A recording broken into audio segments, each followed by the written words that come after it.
If you have sleep apnea and struggle with CPAP, consider that CPAPs were invented in 1980. Do you even remember 1980? Everyone's house had one telephone.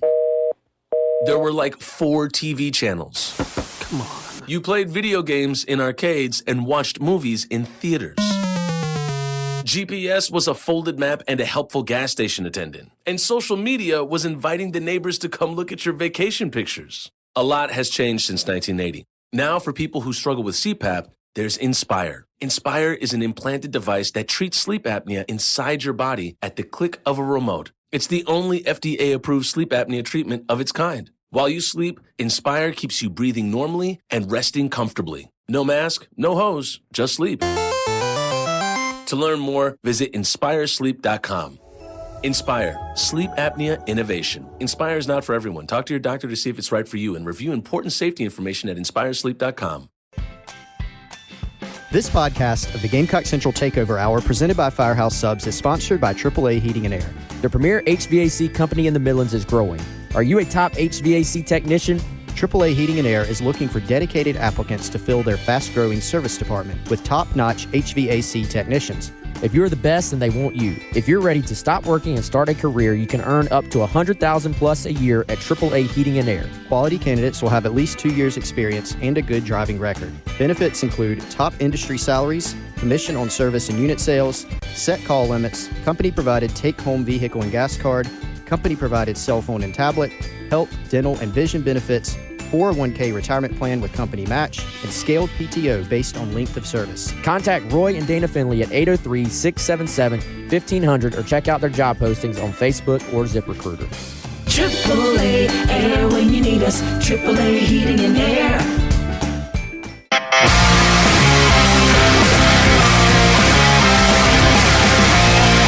Football Friday. Sponsored by Brian's Heating and Cooling. Brian's Heating and Cooling, where they take your comfort personally. Give them a call for all your commercial and residential comfort needs. 803-796-1788 or briansheatingandcooling.com. Antoine Duchesneau breaks away at the 30, 20, going for the pylon at the 5, dives for it. Call it. Touchdown, Carolina. Football Friday on your home of the Gamecocks in Columbia, 107.5 The Game. Also heard on 100.3 The Game in Myrtle Beach and 100.5 The Game in Florida. Casting live at Firehouse Subs out in Casey, 542 Knox Abbott Drive across the street from Brooklyn Casey High School. Another hour to go, going up until noon. It's been a great morning so far. Obviously meeting some listeners, giving some stuff away. We have t-shirts, we have towels, we have koozies. Certainly come by and see us. It's been, again, a great morning so far, as it is a Football Friday, getting you set for the Gamecocks and the other Bulldogs of Mississippi State coming up Saturday night, 7:30. Of course, you can listen to all that right here on the game. As we've been talking about all morning, you know, you hate to say games are must-wins because you want to win every single game. But for these two programs, both of them are in situations where the rest of their season and how everything shakes out for the rest of the year really hinges on what happens on Saturday night. Mississippi State comes in as 2-1, and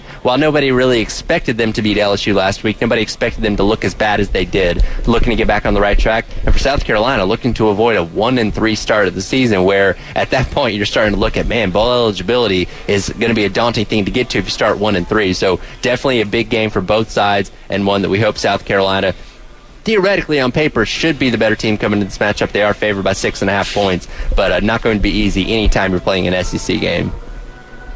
No, not at all. And you're right, Tyler. I mean, going up and down the schedule, I mean, the reason anytime a team starts 1-3, you start going, okay, you got to get back on the right track.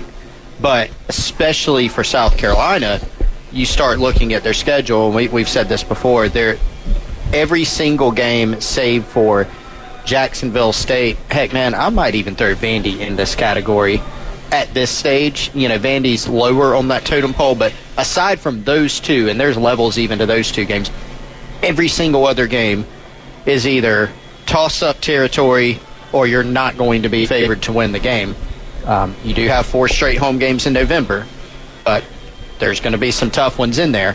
So you really need to avoid this, because the Mississippi State game is one of those games of many that is in kind of the toss-up territory. Yeah, you're favored by 6, but it's not like you're an overwhelming favorite like you were against Furman. South Carolina simply does not have many of those this season. They've also, I mean, look, the difference in this season so far, just 3 games, was going to be the North Carolina game, right? You were expected to beat Furman. You were expected to lose to Georgia. Those outcomes are very fair. That's what ended up happening. So the swing in being 2-1 and 1-2 obviously was the North Carolina game. From here, it's about avoiding another swing game not going your way. I do think this is a better team week 3 than it was week 1. But other teams in college football also have the opportunity to improve week by week. And Will Rogers, Mississippi State's quarterback, talked about this week. They had the classic players-only meeting. Already. Now, apparently they have them regularly scheduled, but he said that a lot of guys stepped up. Zach Arnett has talked about narrowing some things down. So the point is, I don't think fans – I'm pretty sure the team will not look past this game. That'd be silly. Fans don't need to look past this one either, I don't think, because what we've seen out of Mississippi State, what you saw last week with them against LSU, I don't know if that's totally representative of how quality an opponent that they could be. A little early on the draw for the players-only meeting. 3 games in, I think you got to save that one. You only get to play that chip once. That's but right. I think here's the thing. Like we've talked about, every game that's left is winnable. Every game that's left is losable for South Carolina, honestly. But this is one of the times where you kind of look at it and you say it actually sets up pretty well for South Carolina. Like playing North Carolina to start the year, not at home. Obviously, it's neutral site, but not at home. Bunch of young guys playing for the first time. You're kind of trying to figure out what you are. Playing Georgia on this is a very tough schedule. As far as the context of this schedule, this is one of the easier games you are actually going to play. That doesn't mean it's easy, but just comparatively, that's why I think it's such an important game for South Carolina to win, because it sets up they're in transition, new offensive scheme, a scheme that's completely different from what they did the last handful of years. On the road for Mississippi State, first time on the road under Arnett. Quarterback play for them has been a struggle.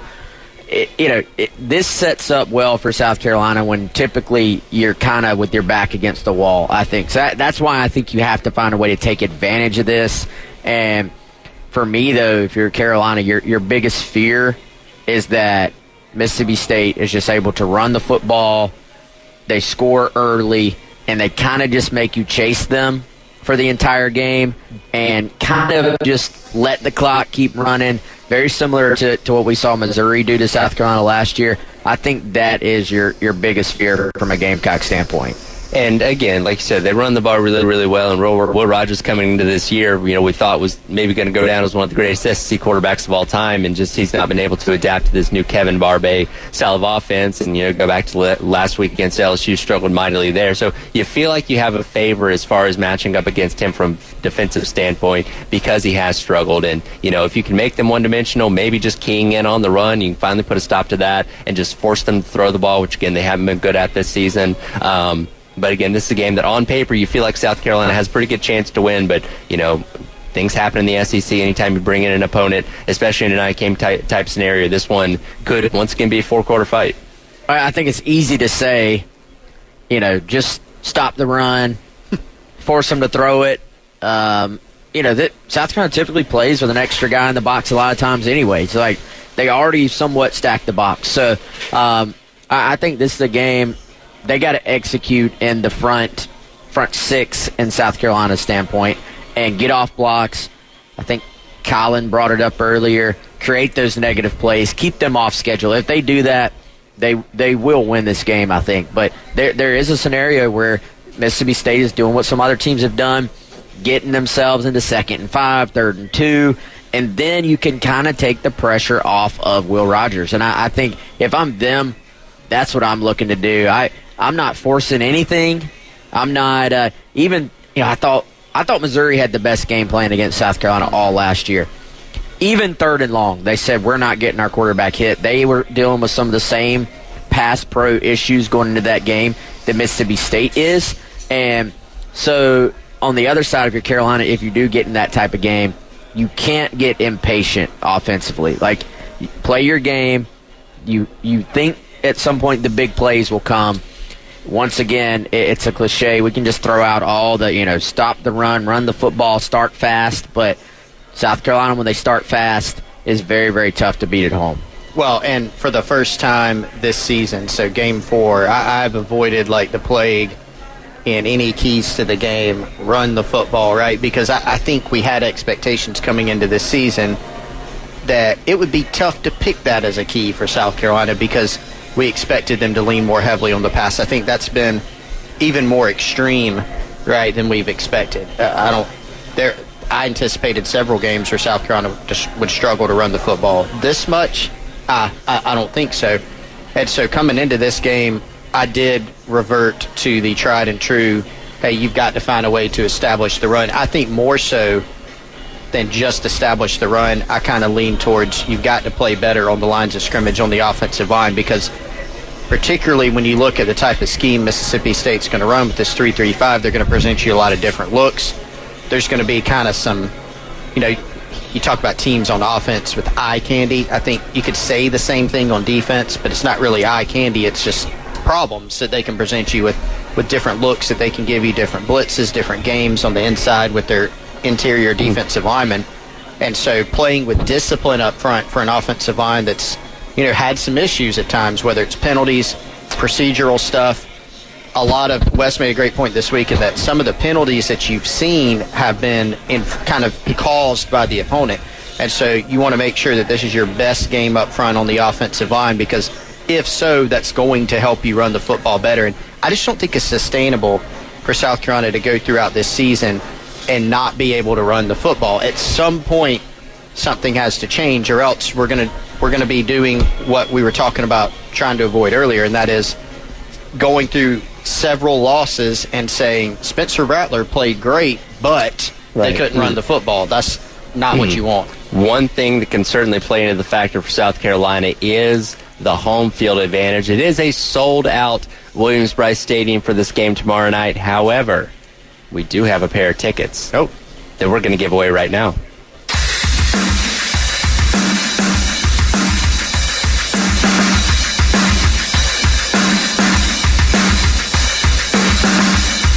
Call now to snag Gamecock football tickets. Sponsored by Carolina Honda Powerhouse, your local Honda superstore for motorcycles, ATVs, side-by-sides, scooters, and generators. CarolinaHonda.com. On your home of the Gamecocks in Columbia, 107.5 The Game. Also heard on 100.3 The Game in Myrtle Beach and 100.5 The Game in Florence. Be caller number 5 right now, 803-404-6100. Again, 803-404-6100. And that pair of tickets to tomorrow night's game between the Gamecocks and the Bulldogs is all yours. Elijah standing by in the Herndon Chevrolet Studios, ready to take your call. And guys, again, this being a home game, the fact that Zach Arnett has never taken a team on the road as a head coach could be a huge factor that could play in South Carolina's hands tomorrow night. Gamecocks have been pretty good there. 8-2, isn't that right? Under 9-2, I believe. Yes, yep. Yes. According to Colin's spreadsheet. You beat a Colin's spreadsheet. You cheated.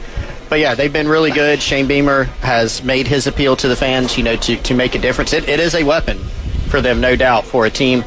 Again, different type of offense. First time on the road with that new offense, you want to cause some problems for them.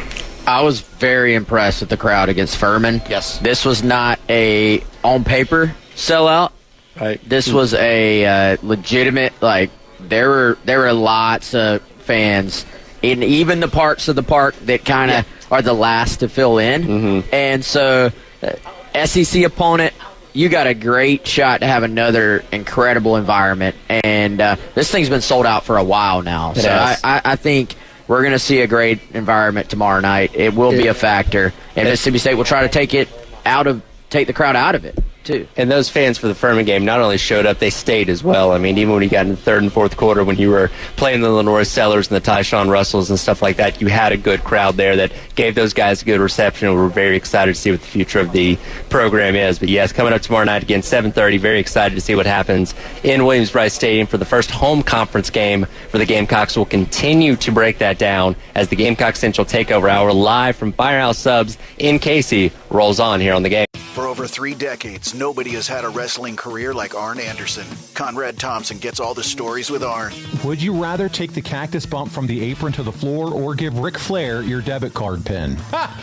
Number one, I don't have a debit card, but if you think I'd give him my American Express. Yeah, there you go. Same thing. You know, I've been poor most of my adult life up until about the age of 25. I cannot be poor again. Check out Arn every week, wherever you listen. Southern Company is making energy smart and sustainable for their 9 million customers across the country. From modernizing infrastructure to achieving their interim carbon reduction goal 10 years early, Southern Company is committed to building a clean, resilient energy future. Learn more at southerncompany.com/future. Southern Company, building the future of energy.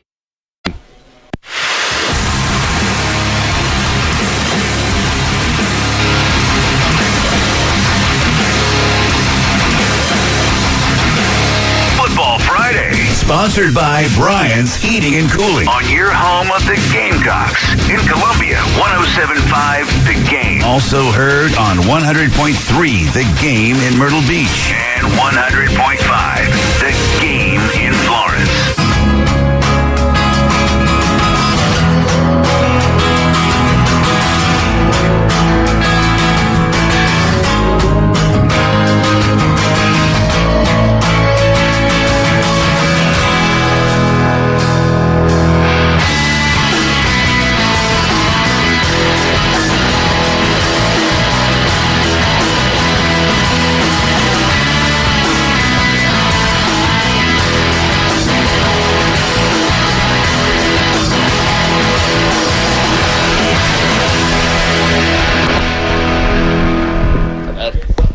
All right, welcome back in. It is the Gamecock Central Takeover Hour presented by Firehouse Subs here out of Firehouse Subs in Casey. I was stuffing my face with the pulled pork King's Hawaiian sandwich. It is as advertised. It's delicious. Only available on the app now, but come Monday, you can come into the stores and get it. And I highly recommend it, 10 out of 10. Well, I've said this before. I don't even like coleslaw, but that was absolutely delicious. Yeah, so, the King's Hawaiian aspect of that. It just adds that extra sweetness, little nice little kick to it, which is nice. Yes. So delicious Firehouse Subs. Certainly appreciate our guy Larry Chandler for letting us be out here today. Been meeting listeners. Casey and Gilbert is here hanging out with us. Finally got to meet him for the first time. I see plenty of his text and calls, so it's nice to be able to put a face to it. And again, going out here till noon. Gave away a pair of tickets in the last segment. We'll be giving away tickets all afternoon long, so keep it locked right here on the game for your chance to go to tomorrow night's game between the Gamecocks and the Bulldogs. And looking more at this matchup, and we talked about this a little bit earlier on in the show, and Chris touched on a little bit there at the end of the last segment. This 3-3-5 defense is so different than what you face on a week-in, week-out basis, but South Carolina does have a little bit of an insight and an advantage when you talk about Dow Loggins having been at Arkansas the past 2 seasons, going up against Zach Arnett's defense, as well as Spencer Rattler, seeing this quite a bit when he was in the Big 12 at Oklahoma. I mean, I think that helps. And anytime you see something you haven't seen before, you're probably a little bit hesitant. Maybe you're a little bit quick or you're not quite as quick to get the ball out if you're Spencer Rattler, if you hadn't seen it before. You know, it feels like for a while, this scheme was like kind of all over the place in the Big 12 because it's such a, at least for a stretch there, offensive-oriented conference, and they like to spread the ball around so much that they're more looking at it as a way to just get extra athletes on the field. And I think the 3-3-5 initially kind of came onto the scene and became more prominent because the spread offense was becoming more prominent. So they're saying, look, what's an equalizer to get another athlete on the field? And what gives me an edge if I'm not quite recruiting those true difference makers up front on the defensive line? And I think if you're Mississippi State, it gives you a little edge because you need something different. You need to give your opponents kind of something unique to prepare for because you're never going to quite recruit like the other teams, certainly in the SEC West. And for Carolina, the familiarity with this in terms of Dow Loggins and Spencer Rattler maybe takes the edge off of it a little bit. But I do think, do we see Tree and Tro this week? That's something we've talked about. We know Tree's, almost guaranteed to start. I wouldn't be surprised if Tro starts as well. Having a couple of freshmen against a scheme that is designed to overload you or designed to confuse you could be a storyline to keep an eye on. It'll definitely give you maybe a little bit of anxiety, if you're Dowell Loggins, but just I mean, having two freshmen out there in general, and certainly you throw Tree out there against Georgia, you've got similar thoughts. You're like, wow, we're starting a true freshman against Georgia. Now you may have two against Mississippi State. And while they're not Georgia by any means, the scheme is different and presents, I think Dowell Loggins called it a unique challenge. And I think the fact that you saw both those guys, now Tree had a lot more snaps against Georgia last week than Trevon Ball did, but the fact that those guys did pretty well in that raucous environment, going up against a tough defensive front that Georgia was able to give you, putting them up against, a defense that is a little bit different, that does give you some different looks, I think you have a fair amount of confidence in them based on what you've seen from them so far this season. Well, just pure talent alone, man. I mean, these guys have shown that they are ready at a time in their kind of development that a lot of people aren't. Like, it is difficult to play on the offensive line as a true freshman, and both these kids were highly recruited. I remember hearing way back when South Carolina signed Trevon, like, hey, he might not be as highly rated as Marquis or as Tree, but, man, he comes from a program, Pace Academy there in Atlanta, that has put out guys. A couple of Georgia offensive linemen came out of there, and so they developed their linemen very well. So I don't think it's a surprise that Tro Ball is already sort of far along in his development as a player. And then Tree, you're just talking about pure size, athleticism combination off the charts, and the fact that he's a good laid back kid, like has the type of personality where I think he can go out there and play early, play in these environments without making it mean too much. And what I mean by that is you want it to matter to you, obviously, but you can't make it be bigger in a game. That's when you do get sort of performance anxiety, and nerves play such a big factor. So I think he's got the right mindset to be able to excel early on for South Carolina, and we've seen that already. Certainly, I think he's only going to grow as far as his play in the run blocking department and on some of those like outside screens where your offensive linemen are getting out in space. He'll get more and more comfortable doing that stuff as well. I think it's been really cool on the Garnet Trust Hour when we've had on athletes where we ask them about their feelings before a game, and a lot of them have admitted, they're like, guys that say they aren't nervous to play for the first time are lying, or even guys that are older, right? Like Josh Vann talked about it, getting butterflies before the game. I remember having Vershawn Lee in a while back. He was talking about, and Jalen Nichols. Like, those were both guys that played as true freshmen at key positions on the offensive line, which is not super common, right? It's going to end up being kind of common for South Carolina this year, but you don't see it a ton. And both of those guys said some version of, like, yeah, I was nervous, I was not ready. And even recently we heard, not directly from Tree, we heard from media setting, press conference setting, but heard via the Garnet Trust Hour, they're like, yeah, he's like a little nervous before the game. And this is the type of performance, though, what he did against Georgia, that's as tough as an environment you're going to get in. Playing that amount of talent on the road, that important of a game, that's a confidence builder. You're thrown right into the fire in that situation. So had to be a big boost for him. At the end of the day, for South Carolina, this defense, yes, it presents unique challenges, a different type of challenge, but it's still going to be about playing football, right? Moving guys where they don't want to be moved. Something Luke Day says all the time. All the little things that South Carolina has been inconsistent at or not as good at, assignment football, blocking on the perimeter, the backs making people miss. Like, these are still going to be the most important things despite, the type of defense or scheme that they're playing against. Yeah, ultimately football comes down to a handful of things. We can talk about all the other things that are involved, but ultimately, blocking and tackling. But I think the key is, and the key with this scheme is it makes it a little bit more difficult on you to block them, because you're having to think about it, you're having to process it, and they're going to play to your tendencies, so you have to play against your tendencies a little bit. And this defense traditionally has been an equalizer. We saw that South Carolina back 2000 when they went from losing 21 straight games to winning 2 Outback Bowls in a row. A part of it was they went to a different scheme, went to a scheme that teams weren't used to seeing, and granted that was 23 years ago. Right. So teams have teams have caught up to it to an extent, or everybody would be running it, honestly. Right. But it does come with its own unique challenges, which I think this is the beauty of college football compared to the NFL.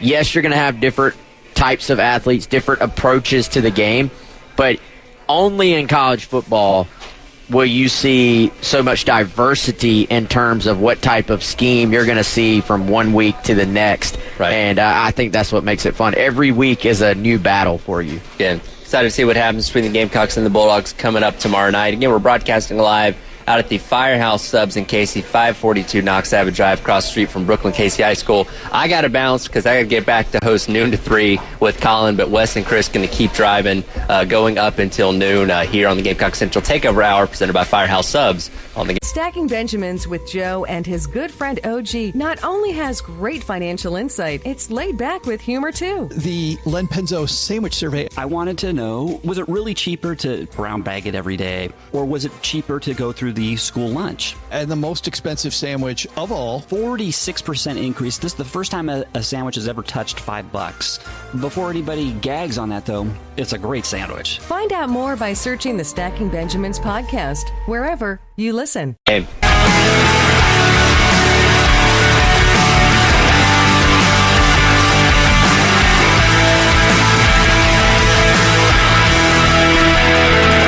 Welcome back in. Gamecock Central Takeover Hour live from Firehouse Subs. 542 Knox Abbott in Casey. Tyler Head has left us, Wes, so we are all alone. This is like when you're old enough to stay at home by yourself for the first time. And mom and dad leave, bust out the ice cream, and start eating some desserts. Well, I tell you, they do have desserts here at Firehouse Subs. They do. The brownie, very high on your personal brownie rating scale.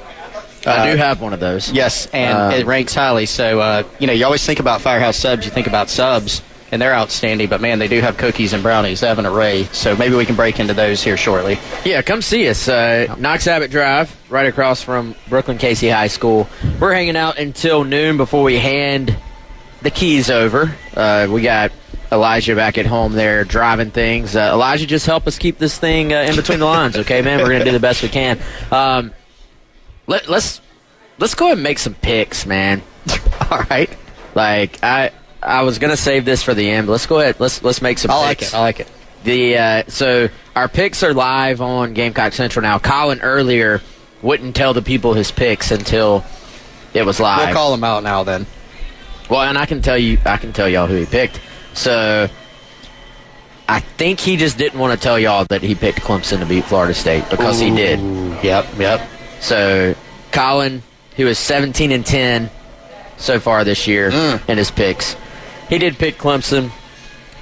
Jay Phillips picked Clemson as well. So did Terry Ford. So if y'all want to give them a call later on, tell them how you feel about that. But Chris, you're on record already. You got Florida State beating Clemson, right? Yeah, I got Florida State. I think you and I differ a little bit, not on our pick, but on the point differential, right? I've got Florida State 10+. I think they get a late score in the fourth quarter to pull away just a little bit.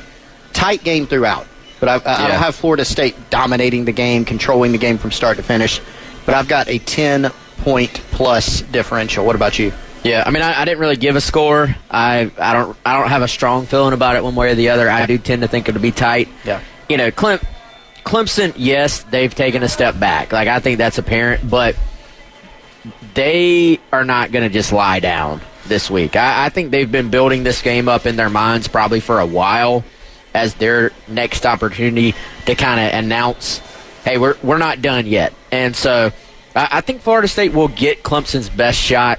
It is a noon game, but, I mean, dude, looking at this slate, like if you're going out there tailgating for the South Carolina game tomorrow night, if you don't normally take a TV out there, like this is your week to try to have some type of setup at the tailgate and watch some other games.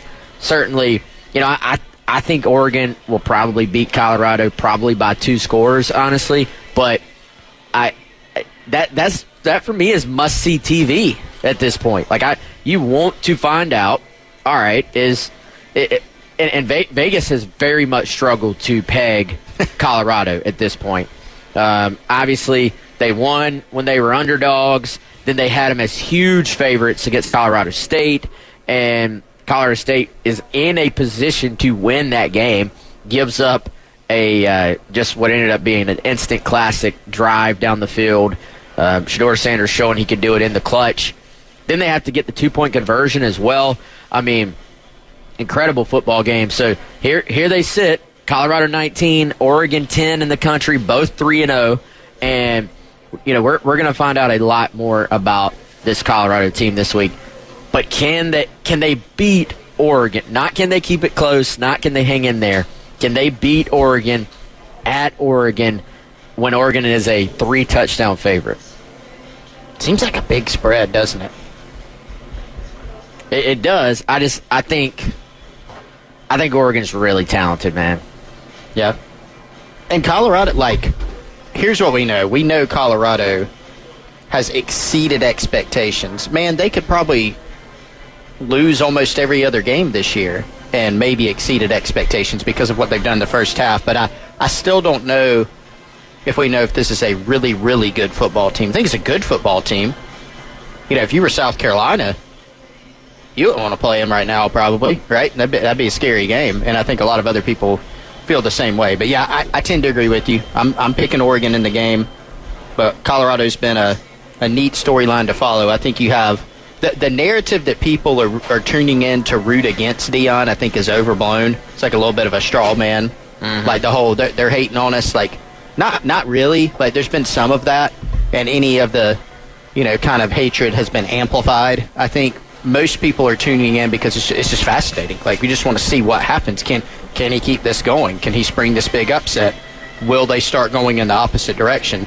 It's a lot more interesting than when Montgomery was the head coach there. I mean, it just is, right? It's just or Mike McIntyre. Sorry, Heath Klein not be happy with me. Go ahead. No, I don't think anybody else would have even caught your error. Like who was that? I didn't remember who the Colorado coach was before, to be honest. But no, I think we like to see new and exciting things, right? And so nobody wants to see the same 4 teams be in the college football playoff. Not that Colorado is going to be in the college football playoff this year, but point being, they have become just overnight a national brand. So I think it is exciting as a college football fan to see a place doing something a little bit different. And even, here's the thing, whether you're pulling for them or pulling against them, whatever side of that you're on, you're still tuning in, clearly. Mm-hmm. I mean, we saw that with the numbers. The numbers and stats can lie to you sometimes, but these numbers did not lie. Everybody's tuning in to see.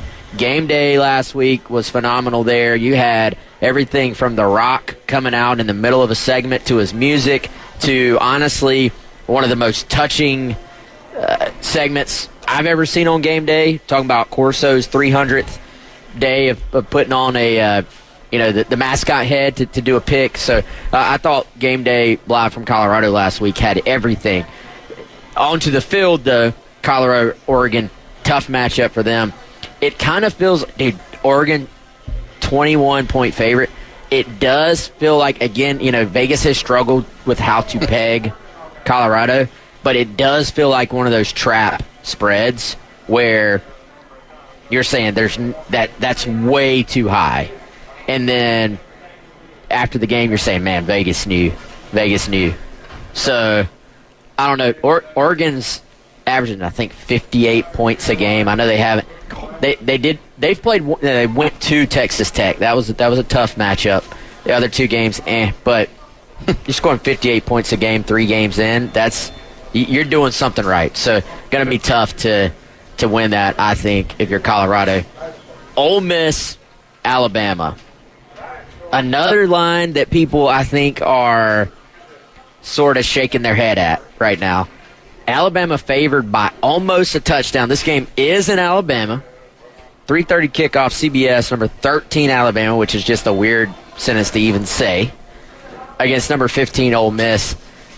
Without even looking it up, Chris, I got to think that the public money would be heavily on Ole Miss in this game. Yeah.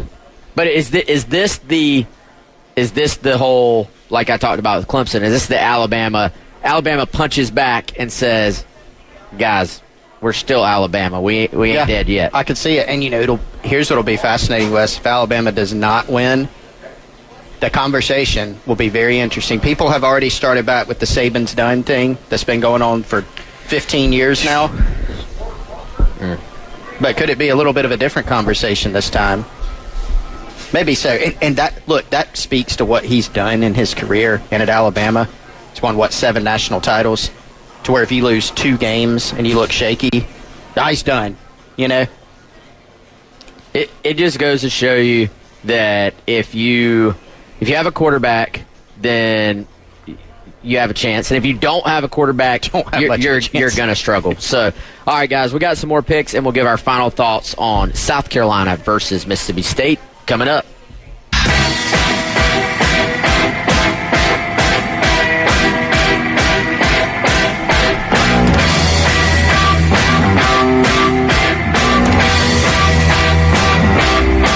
All right, welcome back in. Live, Firehouse Subs. Knox Abbott here in KC. Come on by. We got about 13 minutes until noon. Chris and I will be here. Then we'll be out of here. We'll be handing over the controls back to Tyler and Colin, I believe, for the next 3 hours as Football Friday rolls on. Once again, thanks to our friends at Firehouse Subs. We still got a couple things to give away. We got some koozies, some flags, some shirts. We got one shirt left, so come by and you can have it. Chris, we were going through some of these final picks, and this is the most loaded week of college football games that I've seen in a long, long time. The beauty of these games is that even once you get past some of the more high-profile games, you've got some depth to this week as well, man. There's some good games that probably go beyond the ones that everybody's thinking of. And I tell you what, man, UCLA and Chip Kelly. Yep. Do you remember not that long ago when Chip Kelly was the dude? Yes, I do. He was, what would you say, a top 5 coach in the country? Yeah. He was incredible. He did incredible things at Oregon. I remember Gamecock fans on the message boards when Chip Kelly was in the NFL and it was looking like, it might not work out. Where is he going to end up back at college football? Hey, does South Carolina call Chip Kelly? This Chip Kelly, the name doesn't really get brought up quite as much as it once did. But quietly, UCLA won 9 games last year. Quietly, were very good. Now they're out there starting the season 3-0 with a freshman quarterback, Dante Moore, who was a 5-star early enrollee and has outperformed his opponent. Quarterback versus quarterback has outperformed his opponent's quarterback all 3 games this season. And now they face a Utah team tomorrow in a battle of unbeatens at 3:30 on Fox. So, Chris, I don't know if you have much to add on this game, but just another intriguing matchup. And we don't have any T-shirts anymore, by the way. Yeah, shout out. Somebody just came and got one. Couldn't get his name because we're on air, but thank you for coming by if you go back and listen to the podcast later. Wes, it's also not that long ago that I remember when Chip Kelly moved from the NFL back to the college ranks where Chip Kelly doesn't have it anymore, right? We love to do that. We love to write people off. First couple years, 3-9, 4-8, COVID-shortened year 3-4. Didn't really inspire a lot of hope that Chip Kelly's going to figure this thing out. Because remember, when he took over at Oregon, he won quickly. 10-3, 12-1, 12-2, 12-1. Right? He had Those were some fun Oregon teams to watch. Fun too, teams. Man. I mean, just loaded. Had the jersey thing going. Jerseys, the offense. It was great. And so now he's kind of. I love the word that you used. Quietly, he's replicated that. So that's the game I have my eye on. Wes, let me give you this one. I just want to make sure. Is there any chance that Greg Schiano and Rutgers can pull a massive upset of a team that seems ticketed for the college football playoff, possibly, in Michigan? Number, 3 team in the country, I think? Number 2, depends on the poll. Nooner. Michigan, a pretty big favorite. Where's that game? It's in Michigan. Check. It's in Michigan. I just wanted to check with you. Get your temperature. Rutgers is 3-0.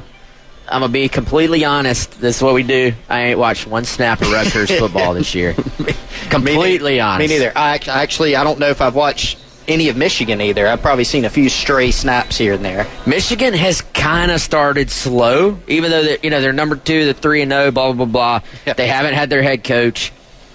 Kind of ho-hum. Look at this. Every single one of their games this year is right in the low-ish 30s and to like a touchdown or a field goal. 7, 6, and 3 points, I think, is what they've given up. Yes, and they've scored 30, 35, and 31. Consistent. They've played the same 3 games. Yeah, that's got to be pretty boring to watch that. So, you know what? Look at this Michigan schedule, man. They got Rutgers is 3-0. Mm-hmm. But Rutgers is a 24-point dog. Yeah. I would expect another. I think they'll win 28-6. Like it'll be another similar game, I would think. And they get Harbaugh back this week. Yeah. Has not been there. But man, Michigan goes to Nebraska next week. They go to Minnesota the week after that. Indiana at home at Michigan State. I mean, Michigan, until they get towards the end of their schedule where they play Penn State in their third to last game, and then Ohio State in the finale, I don't really think they're going to be tested at all. So that would be interesting to see, but I'm going to say no. I was going to ask you real quick before we get to our final picks for South Carolina, Mississippi State. Do you have any other upset picks this week? Do you have, for instance, Iowa beating Penn State? I think you might like Notre Dame against Ohio State.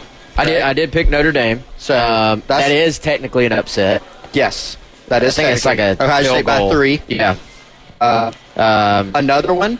I have Alabama in an upset, even though they're favored, but not in the public eye. In the court of public opinion. Yes. Another one that probably not a lot of people paying that close of attention to, but 2 top 25 teams: Oregon State at Washington State. Oregon State favored by 3. I believe you took the Beavers, Wes. I've got Washington State. You're currently leading, by the way. Congratulations. Yes, thank you. So maybe I can get a game. I went undefeated last week. So that's pretty good. Saying. I've been terrible, but I made up a little bit of ground. Maybe I can make up a game on you with that one because I did pick Washington State in that one. All right, South Carolina, Mississippi State, 7:30, SEC Network, Williams-Brice Stadium. Chris, we both got the Gamecocks. Mm-hmm. What is your score? And why? Show your work. Yeah, so I've got the Gamecocks actually in a close one, Wes, 24-20. I think Gamecock fans should be and will be happy with the win. I think if this holds, which is a question, of course, this prediction, I think it would be one where you're sweating some things out, right? So there's going to be some frustrating moments, as you always like to say, some groaning in the stadium from time to time. I don't think Mississippi State is as bad of a football team as they looked against LSU. I think LSU had a lot to do with that. I think Mississippi State will clean some things up, but I think the Gamecocks will too. And so I've got them in a relatively lower scoring game, 24-20. All right, so I got South Carolina 31-21.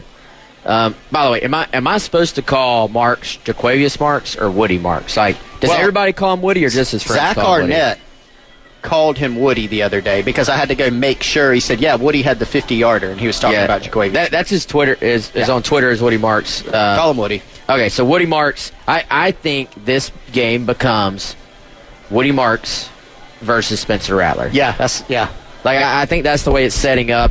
And so I think the keys for both sides are, can you take away that top option for your opponent? And, kind of the whole thing, we don't want this guy to beat us.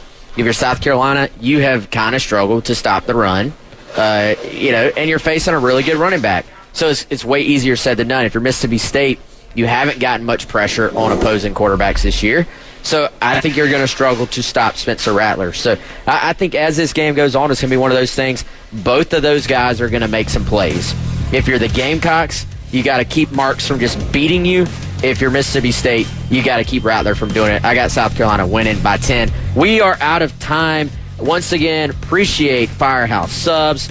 For Chris Clark, for Tyler Head, for Colin Taylor, I'm Wes Mitchell. Turning it over, back to Tyler, back to Colin. Y'all all have a great weekend, and we'll see you on Monday.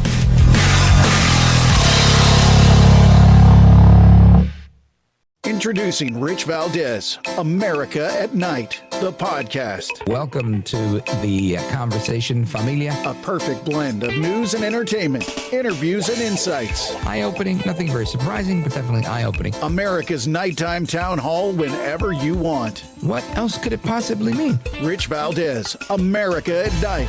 Let's get to the meat and potatoes of it. Follow the podcast wherever you listen.